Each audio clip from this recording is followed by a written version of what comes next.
I know we're supposed to think that's cool to drive an Uber from your Airbnb to the assignment you found on TaskRabbit. Isn't the sharing economy really the desperate economy?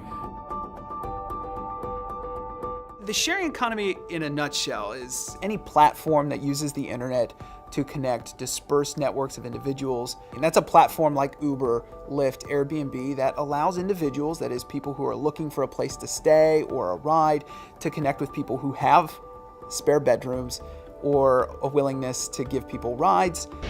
There's a battle brewing on your next vacation. On one side, big hotels, room prices skyrocketing.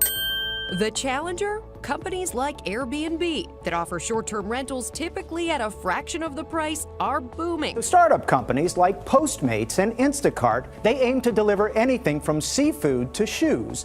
Her customers find her through TaskRabbit, an online service that matches customers with taskers. You have something like a triangular relationship where you have an intermediary, that is the platform, an Uber or a Lyft or a TaskRabbit. You have the worker and you have the customer, and it's the job of the intermediary to marry the worker to the customer.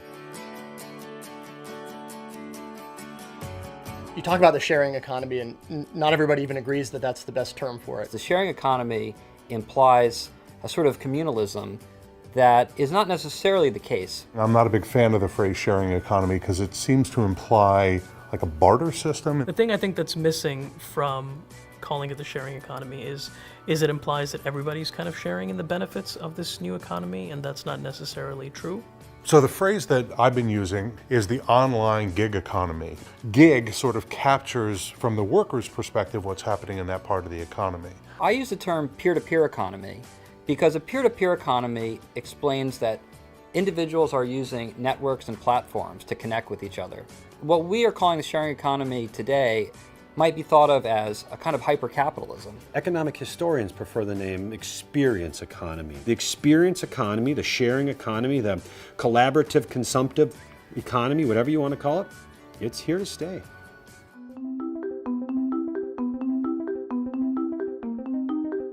There's no doubt the sharing economy is disrupting traditional businesses. The impact on hotel room revenue could actually be anywhere between 8 to 10%. The taxi strike created traffic jams, and expressways were shut down by burning tires. At the heart of the dispute is Uber. Taxi drivers say it's putting them out of business. You have to have a certain amount of that creative destruction in order to get the next great innovative technology that moves us forward. And the sharing economy is doing that right now. It's just doing it faster than any other technology or sector that we've ever known before. Travel agents really don't exist.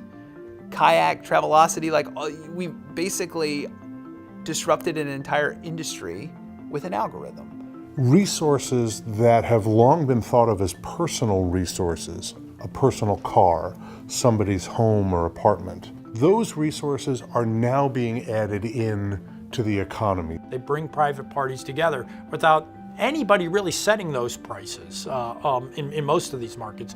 It's just the price that will bring together a willing buyer and a willing seller. And what we have is people competing with each other to drive those transaction costs down across the economic spectrum and deliver higher quality goods and services to more people at cheaper prices. The whole sharing economy isn't just Uber, Lyft, and Airbnb. That's what's on everybody's lips. But there are a lot of other smaller players, many of whom we haven't heard of in the general public yet or that are coming about right now that are really exciting. Entrepreneurial agility, changing to a changing environment. That's going to be the currency of the 21st century as you continue to move on when disruption is going to be bubbling up all around you. Not everybody's going to be the next Uber or Airbnb, but it's the fact that we have that sort of vibrant, dynamic sort of marketplace, creative destruction and then new economy birth that's so exciting about the sharing economy.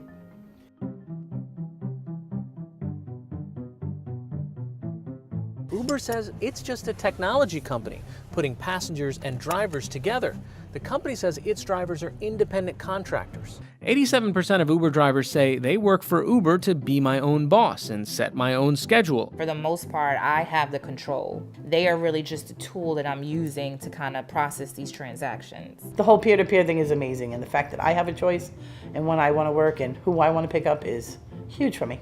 I think that actually creates better work quality and more pride in work because You as an individual involved in this economy are responsible for your own outcomes. If you love to do what you do, you're going to be more productive, you're going to be a better employee, you're going to be more creative. As a society, we need to make some larger decisions about whether or not we want to make sure that people are protected and that jobs are secure, which means not changing very much or not changing quickly, or to allow rapid change to unfold in the hope and aspiration that we'll end up with a better society, but accepting that that process can be stressful, if not harmful, to certain people along the way.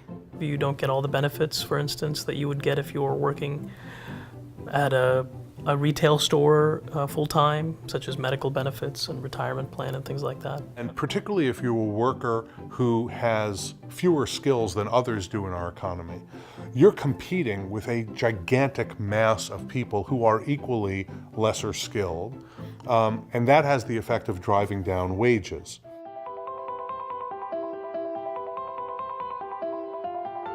The ride-sharing app has been in conflict with existing taxi fleets and regulators around the world. These low-cost, unregulated competitors will hasten the race to the bottom. Whether Airbnb is breaking the law or just breaking the mold, the competition means for now, consumers are winning.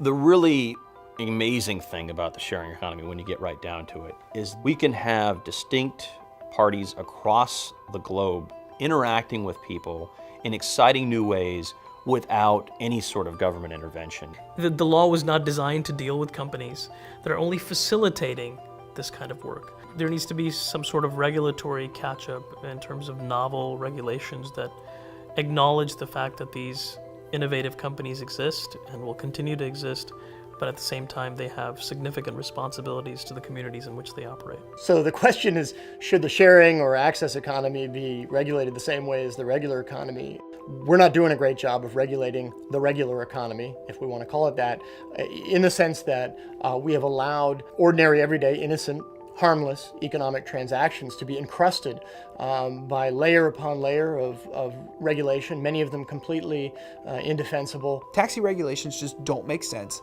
in a highly technologically driven society that we have. Employers are endlessly creative in finding ways to innovate around and with regulations. At the end of the day, whether or not they have a good product or a good service is going to be what determines whether or not they succeed. The reason that hotels cost more than Airbnb, at least one reason why, is that they're regulated. They have fire escapes, they have safety protocols, they have sanitation inspections, and that just doesn't occur in the Airbnb world. I mean, I think the government has to decide whether it's going to treat companies like Uber or Lyft just like companies, or whether it's going to treat them as a partially regulated or completely regulated industry. And I think that question is going to become more and more urgent as the precursors to the sharing economy become less and less relevant. Some people would try to regulate this new economy before we understand it well enough to know exactly how to regulate it because they want to be safe and not sorry. But what are we really afraid of? People's main question is, isn't that dangerous? So I kind of explain to them, like, it's dangerous everywhere you go. When you get on the train, when you go to work, when you get on the airplane, you're next to strangers. Strangers are everywhere. You know what I mean?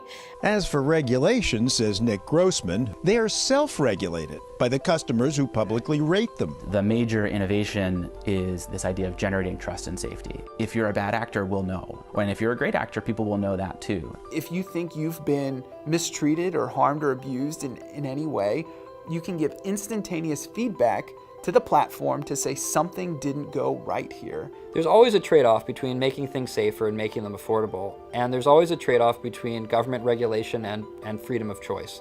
And that's something as a society we need to reevaluate now that we have new tools to have new choices. Innovators and entrepreneurs should be able to go forth and experiment with new technologies without sort of heavy-handed top-down preemptive controls. And the sharing economy has sort of rejuvenated this permissionless innovation idea and expanded it now to all sorts of sectors that we previously thought were going to be regulated forever. But now we're seeing that there's hope for a more innovative future because of this new model. There's many good things about the sharing economy in terms of eliminating in some areas bias, increasing economic opportunity for depressed communities, and giving access to people like the disabled. We have to ask ourselves the question, when innovation occurs in the economy, often without any government involvement at all, as is true in the case here, does the innovation serve our social purposes? It's not enough to innovate and even to make money off of the innovation. We have to ask ourselves, what does it mean for our economy? It's not just economics. It's freedom, it's liberty, it's people being able to find each other and coordinate their affairs. Not just the economy, but the world is better off when we have those kind of interactions happening. That's wealth, that's prosperity, and it makes everybody's life better.